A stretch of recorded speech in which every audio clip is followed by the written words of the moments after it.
Hello and welcome back to Laura's Cozy Corner. I was just outside here hanging up my laundry on my clothesline,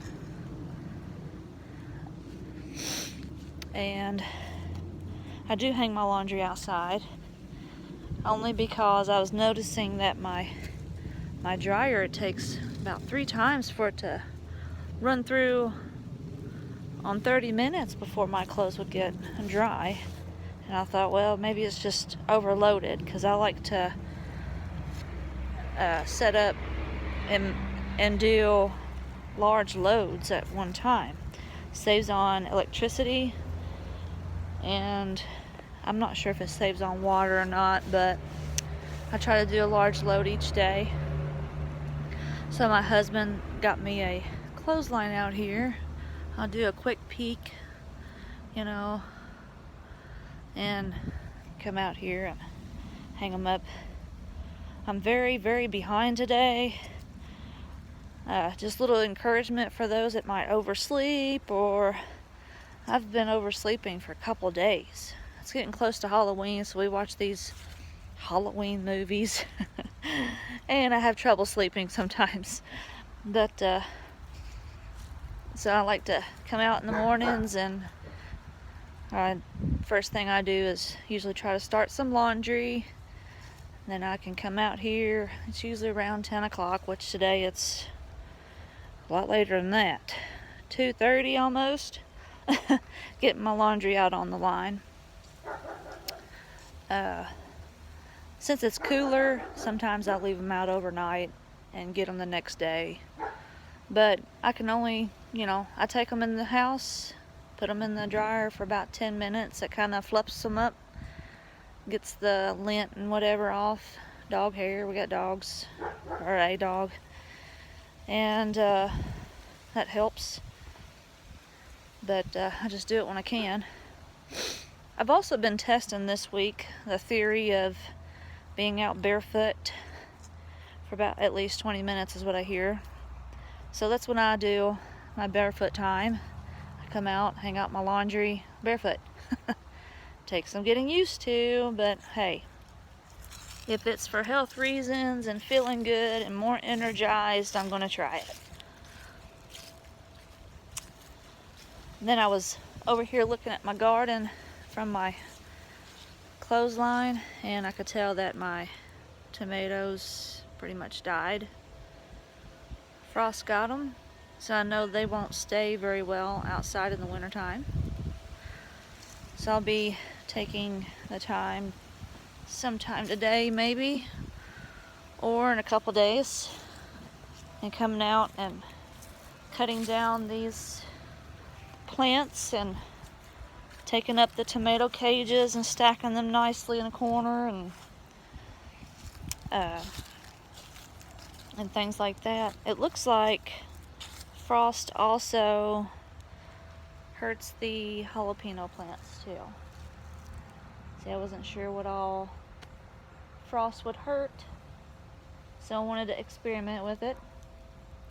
All the leaves are pretty sad today. Even my pepper plants, I can see from here. Ouch. Ouch. Tenderfoot. Okay, here's my pepper plants. They're also looking sick and sad and droopy. So I think that'll be my next project outside, is taking all these plants down. I was taking some old scissors and cutting up the stems in little pieces and just kind of laying them down on top of the ground here. I don't know if you can see. Let's see. Oh, I done it over here with the green beans. I just kind of made like a mulch out of the stems, cutting them up, and just kind of laid them down on top. And I'll probably do that with all these plants. This year I tried something different with my garden. I wanted to do this Back to Garden Eden that a friend had shared with me, and I was watching him, and he was talking about just putting thick mulch down put newspaper down, then put the mulch on top, and you won't have as much weeds. And it did prove to be true. The weeds was easy to get up. I wasn't able to put a thick layer, but I put, ½ inch so of mulch on top, and I only got part of my rows done. I got 2 rows and a half, so I had 1 row with no mulch, and I had another ½ row that had no mulch, and that was a job, just trying to chop it out with a hoe and rake it and everything. And I'll show you, this is where the broccoli is. That whole row right there was a job just trying to keep the crabgrass out even. I was also planning on not having grass as my footpaths, but time got away from me, and I noticed grass was coming up, and I thought, you know what? Instead of walking in mud paths, I thought the grass paths would be better, and it actually worked out pretty well. The only problem is I had to come back in here and weed eat. Once a week, just like mowing and weed eating the yard, you had to also weed eat the garden. And it took a while for me to do that, even because I had to weed eat both sides of the beds and then come back and weed eat down the middle. I chose the weed eater because my mower wouldn't get down through here nicely. My push mower. So it was a lot of work, and next year I want to do it different, where hopefully all of this will be mulched in somehow or some way, and I won't have to take the time to do all the weed eating and things. Also, I started laying down cardboard and then putting some, let's see if you can see the cardboard. I've been putting, because I had a footpath back, the very back, and I laid down cardboard and put some leaves on top, and I'm going to do that to the whole garden eventually, and we'll see how that does over the winter. So this would be my before picture. I'll get all the plants down, chop them up. My broccoli seems to be doing okay, so I might leave that one to see how long that'll last.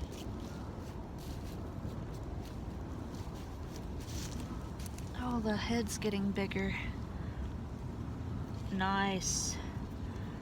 I'll be able to cut that one soon.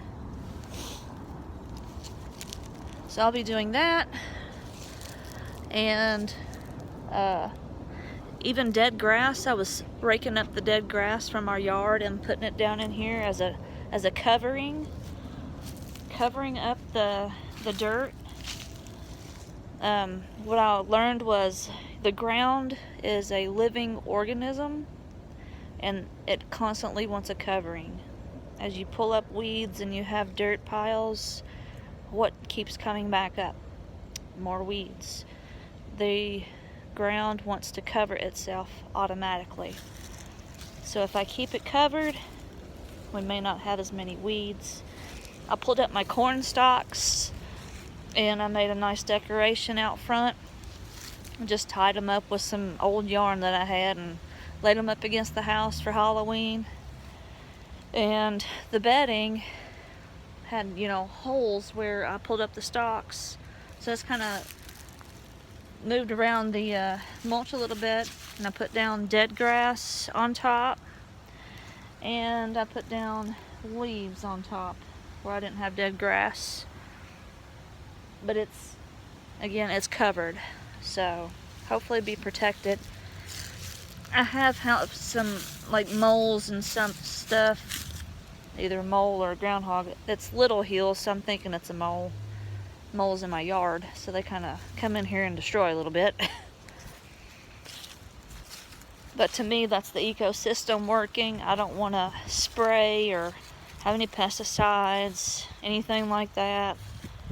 That's God's creation at work. I also forgot to mention my last garden that I had tried to do potatoes. I've never done potatoes, and I used some tires. I used 2 tires and stacked them on top of each other and filled them up with some dirt, and then put my potatoes in the very bottom and started filling them up. And I think what I done wrong was I put too much dirt on it at first, didn't let the plants grow, and slowly put dirt on. I'm gonna try that next year, because the only plant potatoes that I had was the actual spot where I put the seed potatoes at. Now I don't know if you need a seed per potato you want growed. My understanding was you place a seed and it may grow a few potatoes. So I'm learning on that one. But I had the gold potatoes and the red potatoes. So I have 2 sets of tires here. And when I dug them up, I just weeded everything, put the plants in my compost over here. And I'm just gonna let weeds grow on top right now. And when I get enough leaves, that's my problem. Time is my problem. I take my time now because of the surgeries I have had recently in my life, and it's really slowed me down, and I feel like I gotta be doing, but I'm wearing myself out, so I'm learning how to slow down like God intended. I got this compost bin here. I've been filling it up. I'm learning on compost myself. I just put in compost. When I say compost, I mean kitchen scraps, vegetables, peels, whatever. I've also heard that dog hair, human hair is good to compost. So when I brush my hair, I clean out my brush and put it in my little compost bin in the house. I use a coffee can. I did put a top on it, but when you open that top, woo-wee, it stunk. So I just leave the top off, and I put my hair down inside there. When I sweep the house, I put my, I check, make sure there's no like metal or plastic, things from the kid, and wrappers or anything like that. I pick it out and put it in the trash. But all the dirt, leaves, dog hair, all that goes in my little compost bin in the house. My dog's walking around. He's beautiful. His name's King. The best dog ever. He's a German Shepherd. Hi, buddy. And he always sticks with me when I'm outside. So when you hear footsteps, that's him. I was going to say something else. What was it? Oh, when I vacuum, I also dump my vacuum hair. It's mostly dog hair and dirt. I dump that also in compost. Coffee grounds. I use the little coffee pods, and I open those up and pour the coffee grounds in my compost thing. So when I was pulling weeds by hand, I was also throwing those in the compost bin. So I'm experimenting with what can be composted, how long it'll take. It's got 2 different compartments. I fill one side up. When it's full, I go on the other side until it's full and just keep going back and forth. Spin it around a couple times. This one spins. I'll come back over here to show you.